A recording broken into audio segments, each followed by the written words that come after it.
Hey everyone, it's Alexa from Grace and Cherish. It's a new day and you might be wondering why we are staring at ants. But this is the first time that I've seen one of our anthills with the red ants. I knew we had red ants, but I hadn't seen the anthill. So for proximity, hold on, let me zoom back out. Let me zoom out. So I am in front of our pond. This is the area where our bird feeder is. You can see our gazebo over there, all that. Okay. So right here, I had actually just filmed a different video regarding flower seeds and sharing my excitement about it. And then I was coming over to observe this area to see what I would need to do to plant. And then I saw these. And I have often talked about, now ants on this property are kind of the bane of my existence because there are so many anthills and it's frustrating. I get very frustrated because they hurt when you step on them, and we have all stepped on them in our family, and it sucks. And I get frustrated because I don't want other people when they're visiting here to step on them. Again, phyllo, that's the whole point of why we bought our property, which if you don't know what phyllo is, especially if you're first, new here, which I'm very new, so probably everyone is new. But anyway, phyllo is the name of our property. Phyllo means to love or to be loved. And it comes from philoxenos, which is the Greek word for hospitality used in the Bible, but philoxenos just felt like a long name for a property. So anyway, we are, you probably don't want to watch the ants anymore. Let me turn this around. So anyway, yeah, let me get up. The name of property, that's why we bought it. To show hospitality to other people. So we have people here a lot, and we have feel responsible for wanting to create a place where you aren't stressed. Now, you are in nature, and ants and things are natural, and we want to honor that. But there's also a level of, I'm kneeling, so I almost fell over. But there's also an element of, just wanting to make sure that is to the best of our ability, we're providing a place where you don't have to necessarily walk around afraid of anthills and stepping in them and getting bit by them. And then red ants, it's a whole nother ball game. So anyway, the reason I stopped though, because this is gonna be a short video, was just because I was watching the ants, and something that has been on my mind over the years, it'll come to mind randomly, and it kind of helps me stay in check, is the way that ants just do their job.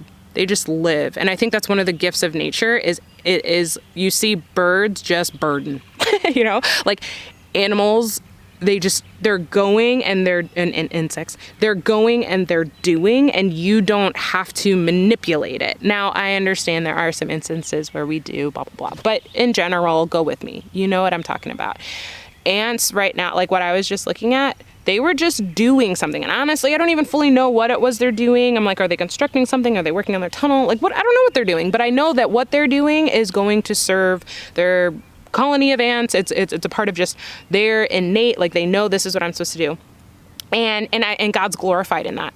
And I think that I use that as a check. I've thought about ants in the past and how I'm just the ants are doing their thing, and they're not striving to be loved. They're not striving. And again, I know humans and ants aren't the same, but I think it's such a good message because in the Bible, it talks about how we don't have to fret over things, worry over things. God clothes the lilies of the field. How much more will he clothe us?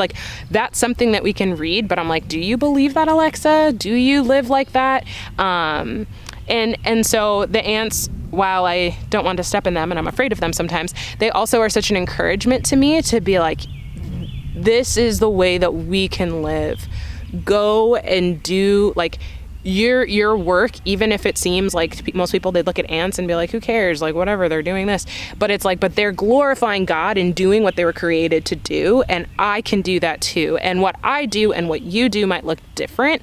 And it should look different because we all have unique giftings and passions, and opportunities and circumstances. And some of those opportunities and circumstances aren't fair. Some people are in situations where it is not right. It is unfair. And they might have lack, but it's not because of their own doing. It's because of systems of injustice and other things. That's a reality. And we also still are given a time and a place where we are present. If we are breathing, if we have the ability to breathe and live, we have the ability to live in that day. If we're breathing, and alive, then that means that wherever we are, we have the opportunity to live into that present moment where we are, because that's all we have. We don't have the past anymore. We don't have the future, but we have this right now. And in this right now, we can glorify God by doing whatever is right in front of us.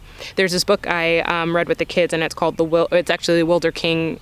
Some say Wilder King. I say Wilder King. Maybe we'll say Wilder King, but Wilder King trilogy. And Jonathan Rogers is the author, and I loved the book. I loved all three of them. They were great. And there's a line in one of them, and it says, "Live the life that unfolds before you. Love goodness more than you fear evil." And that has been like really helpful for me. Like the mix of looking at the ants, they just do what's right before them.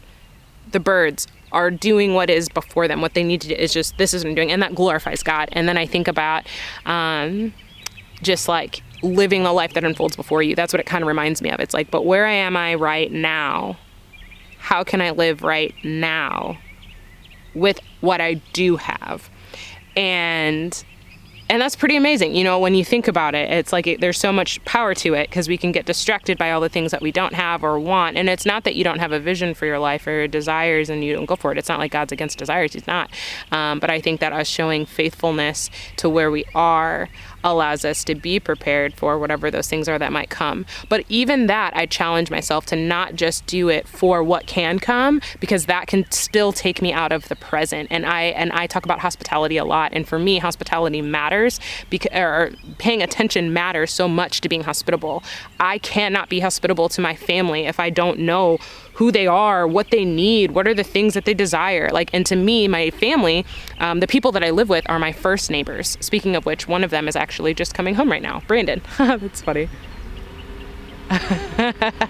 He's home early from work. That's awesome.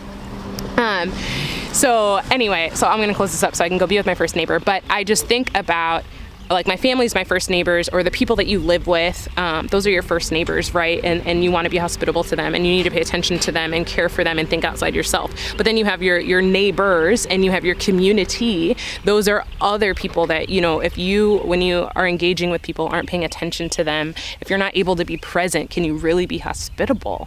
And when I say hospitality, I'm not talking about entertainment. I'm not talking about that. People use those words interchangeably, and I, being a words person, hate that.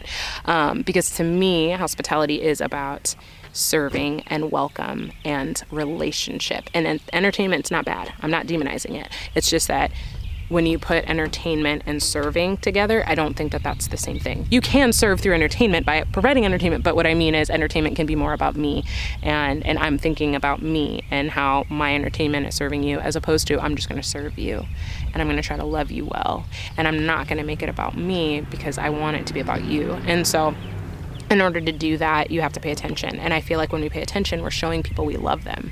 We're showing them that they matter. And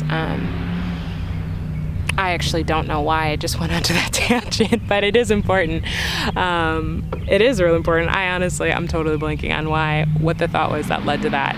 But I think what's most important, regardless of my thought, is, one, the ants doing what they're doing glorifies God.